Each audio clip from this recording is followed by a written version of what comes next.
Hey guys, Deanna here, obviously. I just want to thank all of the people that reached out today. Believe it or not, first of all, let me preface this with I'm out of work. So I'm the type of person where I can't sit still. I can't do anything. If I'm not doing something, I have to do something. So I don't know if it was, I don't know, intervention or whatever, but I'm here, created the group, so that we could maybe help out people during this really rough time. I was on my phone all day long and I was talking to wonderful people and kind of going back and forth with some people who weren't sure, like, where to get help from, and also with someone from WFSB, and getting a reach out from someone who saw us in the New Britain Herald. That was amazing. Someone saw us in the Bristol Press, I believe it's called, and she just reached out to me for her mother-in-law. I believe she might be based out of she's really, really far away. I cannot remember from where, but I'm sorry. But so I'm looking or waiting to hear from her. I created this group in hopes that we would have a lot of like-minded people who wanted to help, who wanted to reach out, who wanted to do something. And so I had to do a lot of soul searching today because I wondered, in a group of 316 people, how come, we don't have more people reaching out? And it occurred to me, I think a lot of people are afraid. I think they're afraid to part with things that they're going to need. I mean, it's going to get worse before it gets better, and I totally understand that. I just wanted to remind everybody that I know you hear me say this all the time, but it is the truth. If you have $5, if you have one can, if you have one little can for a cat, anything helps. With a group of 316 people, can you just imagine how many people that we can help? And when someone reaches out, often I find that it does typically end up being the same 10, 15 people that do get involved. And that's okay, you guys. I'm not judging at all. I'm just saying that I think the more people that reach out, the less hardship it would be on one person. So I am so thankful for the Weathersfield community for donating what they have. I mean, it really helped a family today and their pet, you guys. I mean, I got a picture of the kitty all curled up and warm and it's so happy. It was just so heartwarming. It was heartwarming to meet these people. I wish I could have given them a hug, but got to keep your distance, right?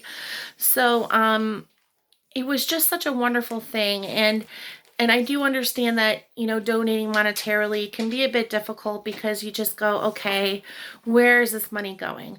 I will always tell you where your money is going, and I will always show you, in snapshots or whatever I can to show you where the money is going. But one thing I want to remind you guys too is that this is a really difficult time for people. So I really, really think that while it is hard for people to want to give monetarily, or even like food or whatever, you're not sure where it's going, right? You're like, oh, I don't know, maybe I have my whole pantry stacked, maybe I'm keeping all your money. No, I'm not saying that. I'm just saying, like, but it is, you're curious, where is everything going? The reason I keep it anonymous, and I think it's probably what's happening up here, I think it's pretty obvious. I mean, people are going through really hard times. I have been there myself, and people get embarrassed. They don't want other people to know what's going on in their lives. They might be like, I really need help, but I don't really want to reach out and have people, like, know about it. And so that is my primary purpose for keeping it anonymous. But I will give you as much information as I can, but I'm not going to give names. I'm not going to take pictures. I'm not going to do anything like that. But we are kind of wanting to see if there's any more people that are here and wanting to help in their community.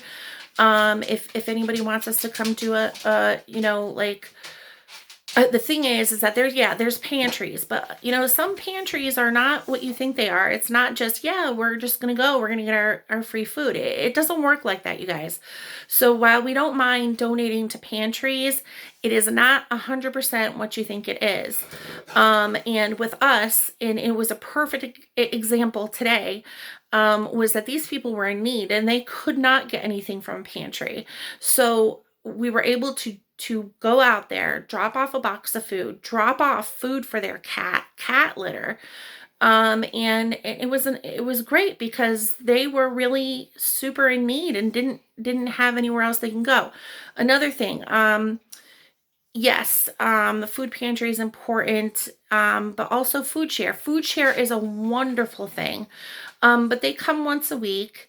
A lot of people don't know unless they've ever done it before, and I have myself. I was on welfare several years ago, and I actually didn't know anything about them, and then it was great. But there's only a certain amount of things that you can get from them that will last, and in certain situations, you might not be in a position where you are located to be able to utilize what they do give you. I hope you understand what I mean by that.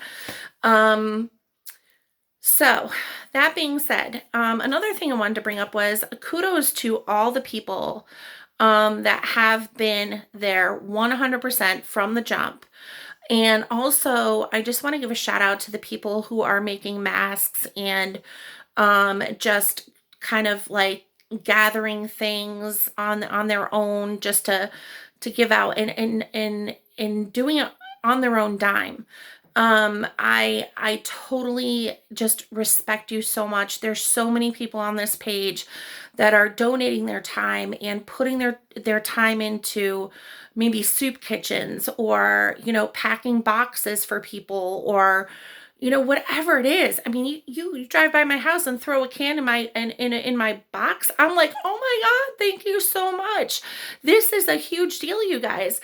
I don't think a lot of people realize that it is not going to get any better anytime soon. And when it does get worse, you're all going to understand what I'm talking about. So, we are looking to see who really is kind of up for the challenge. Like, do you have an extra can of vegetables?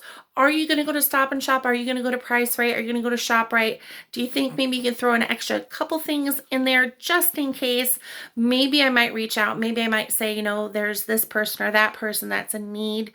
And then like we can come and collect it from you. But really, really huge shout out to people who are actually donating their time, actually making things for people, and not doing it for monetary purposes. I have Johnny, who, oh my God, that woman busts her butt. And she makes all these masks, and then she goes and she packs boxes for people, and then we have Roseanne, and she's constantly reaching out, and Laura and Rebecca and Don, and the list goes on of these people who are just so kind-hearted and doing things because they want to help. And you know what? If you have some time to donate maybe some fabric to someone who is making masks, that's a huge help to them. Elastics, they're looking for those types of things. Toiletries, I know, oh my God, you guys don't even get there. I get it. But if anybody discovers a mountain of toilet paper, please let me know.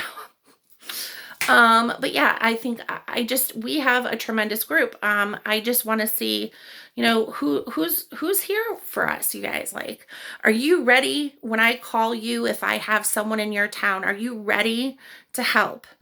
Are you? Like, let me know, man. Like, go to the store. Like, when you're there, throw something in your cart. It could be one can of soup, but that helps, you guys. We have no problem coming to pick it up. Not at all. And you know what? Again, let me reiterate, you never know when you're going to be in a situation like that. I was there. I know what it feels like. It is not a good feeling to have.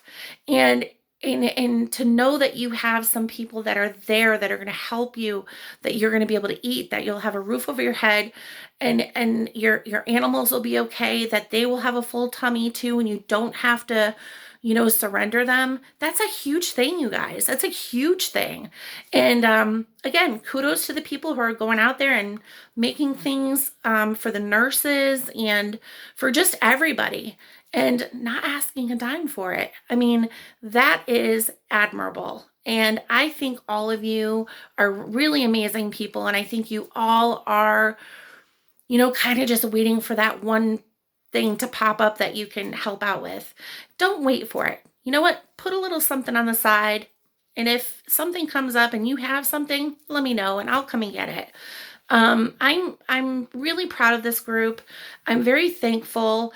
I just want to let you know, I don't know how people do this all the time. I mean, it is very busy and crazy. So the more help I have, I don't care where I have to go to get things. I will go and I will pick up that can and I will pick up that toothpaste and I will pick up that bar of soap because, I mean, I am doing all I can, to help. And I know that you want to too. So keep that in mind the next time you go to the store, the next time you hear about somebody maybe doing something for the nurses, like making masks, maybe pick up some fabric, if there is, a Joann's open or something like that, pick up some elastic because they really need that stuff.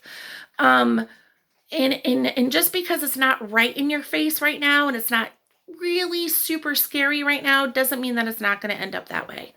So hopefully I